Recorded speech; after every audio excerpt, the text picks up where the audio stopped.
Hey everyone, this is Elias Saba from AFTVnews.com. I've got a quick unboxing here of Walmart's new Android TV streaming box. The most impressive thing about this is its price.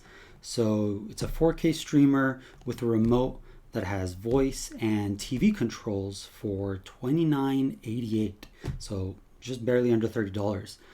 For comparison with Roku, you're going to be paying about $40 for that set of features, and with Fire TV, for the Fire TV Stick 4K, you're going to pay $50. Now, obviously, with Fire TV, most people aren't paying $50 because the thing goes on sale about every month. And so, you know, with Prime Day coming, you're probably expecting to pay $24.99 for the Fire TV Stick 4K. And so that brings it closer in price to this. I don't know how much this will ever go on sale, but that kind of gives you a ballpark. But coming in at a retail price of $30 for 4K with a remote that has voice and can control your TV, that's pretty impressive, and I think is worth taking a look. Right off the bat here, you can see most of the big streaming services seem to be supported. Notably missing here is Prime Video.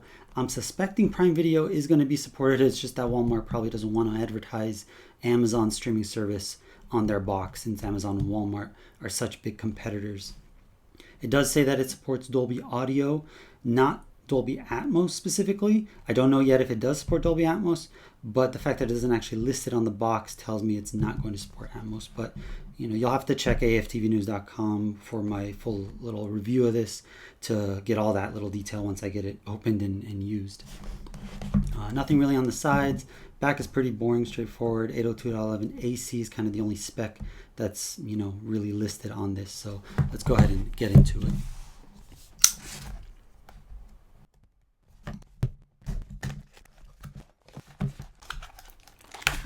Right off the bat, we've got the box right here. Smaller than I thought it would be. I was kind of expecting something along the same size of those little Mi boxes that came out a few years ago, but definitely smaller than that. On the back, I'm guessing, no, this is probably the front. Oh, I just realized that the ports are on either side. Let me see if that's in focus. I'll try to. There we go.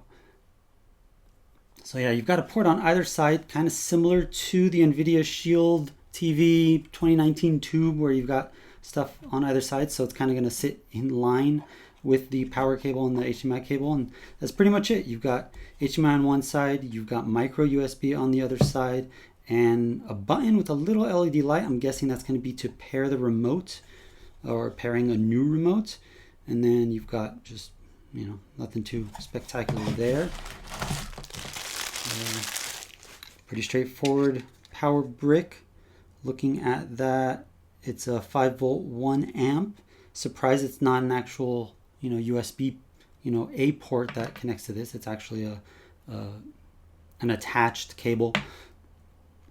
And nothing else there. And then let's take a look at the remote.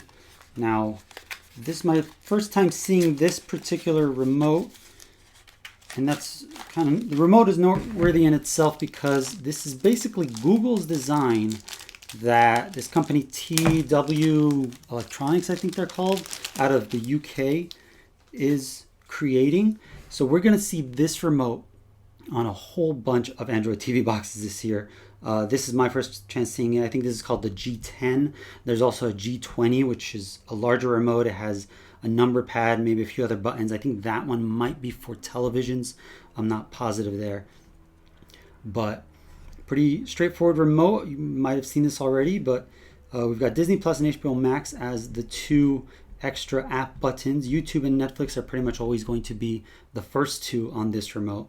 And again, this remote's not made by Walmart. This remote is designed by Google, made by a TW Electronics. And again, we're going to see this exact same remote, just with a different logo at the bottom, coming with a whole bunch of Android TV boxes. You can see it's got the power button and the volume buttons, plus mute for your TV controls. I'll have to see what all the other buttons do. For example, you have the channel button. I'm not sure if that's going to, you know, work on a TV or not, but I doubt it. You've got the input button here, and then of course voice. So again, most boxes that come in around this price range are not going to give you these TV controls, are not going to give you the voice remote. And so it's a pretty big deal that Walmart has been able to do that for $30. Let's compare the remote real quick, because honestly I think the remote's one of the more interesting parts of this device. This is the Google Chromecast with Google TV remote. You see a lot smaller, similar buttons, similar icons all over the remote, again, because the two are designed by Google, whereas this one's manufactured kind of by a generic company that a lot of different streaming box manufacturers are going to be using.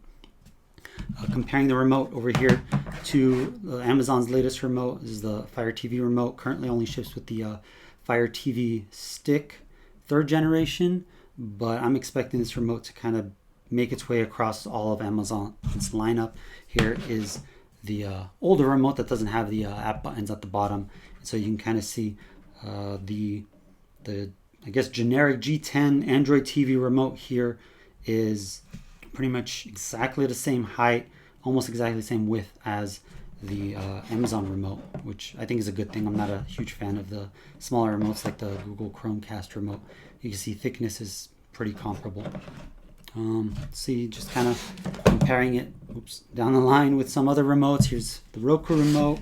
Here's the aforementioned Shield TV remote, which always sits on its side there, but that gives you an idea. And why not? Let's go ahead and throw in TiVo's Stream 4K remote. A lot more going on here because TiVo's kind of history with just doing a lot more, but size-wise, Fire TV's, TiVo's, the generic G10 Android TV remote are all really close in size. You've got the Google Chromecast with Google TV remote, mouthful, a little bit smaller, and then you've got the Shield TV remote a little bit bigger. But again, moving those aside, I'll be putting this through its paces, seeing what it's got to offer, seeing what it can actually pull off for $30.